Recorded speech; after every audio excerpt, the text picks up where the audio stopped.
Hello, आप देख रहे हैं द ललन टॉप। नीट परीक्षा का रिजल्ट आ चुका है। शोएब आफ्ताब ने इस परीक्षा में टॉप किया है। उन्हें 720 में से 720 अंक मिले हैं। उनके अलावा आकांक्षा सिंह को भी 720 नंबर मिले हैं। इसको लेकर सोशल मीडिया पर चर्चाएं भी शुरू हो गई हैं। लोग जानना चाहते हैं कि जब दोनों को ही 720 नंबर मिले हैं तो शोएब को टॉपर क्यों घोषित किया गया। अब आपको बताते हैं, लेकिन उससे पहले ये बताते हैं कि शोएब आफ्ताब और आकांक्षा सिंह कौन है, कहाँ से आते हैं।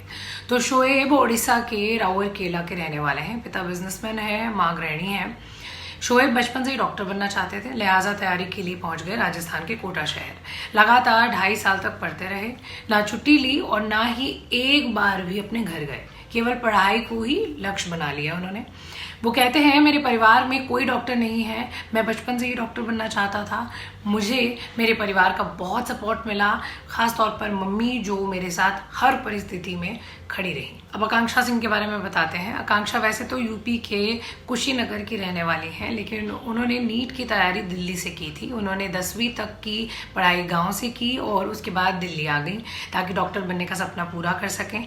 उनके पिता एयरफोर्स से रिटायर्ड डॉक्टर हैं और उनकी माँ टीचर है। आकांक्षा कहती हैं, दिल्ली में मेरे पिता मेरे साथ रहते थे ताकि मैं स्कूल की पढ़ाई के साथ साथ नीट की तैयारी भी कर सकूं और डॉक्टर बन पाऊं। अब आपको बताते हैं कि दोनों के ही नंबर जब 720 थे तो शोएब टॉपर कैसे बन गए। इस सवाल के जवाब को समझने के लिए आपको नीट रिजल्ट की प्रणाली को थोड़ा सा समझना होगा।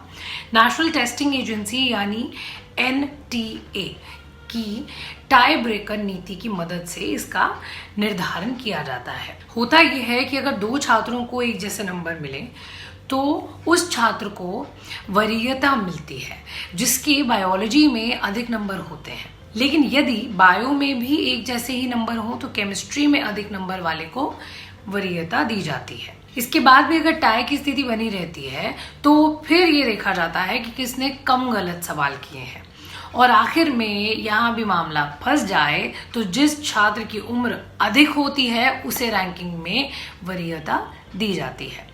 शोएब और आकांक्षा वाले मामले में कुछ ऐसा ही है, यानी शोएब और आकांक्षा हर पैमाने पर एक जैसे साबित हुए, जिसके बाद उम्र वाले फैक्टर के चलते शोएब को टॉपर घोषित किया गया। जानकारी के मुताबिक इसी नीति को तेलंगाना की तुमल्ला स्किनेथा, राजस्थान के विनीत शर्मा, हरियाणा की अमृता खैतान और आंध्र प्रदेश की गुत्थी चैतन्य सिंधु की रैंकिंग के लिए इस्तेमाल किया गया। इनको 720 में से 715 नंबर मिले थे और टाई ब्रेकर नीति के चलते क्रमशः तीसरी, चौथी, 5वीं और 6ठी रैंक दी गई।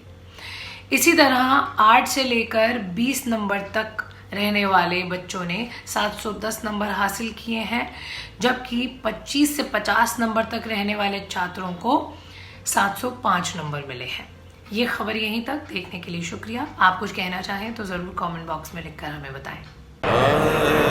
लाइफ के फैसलों पर कितना असर पड़ता है आपकी सोसाइटी, परिवार और दोस्तों के दबाव का।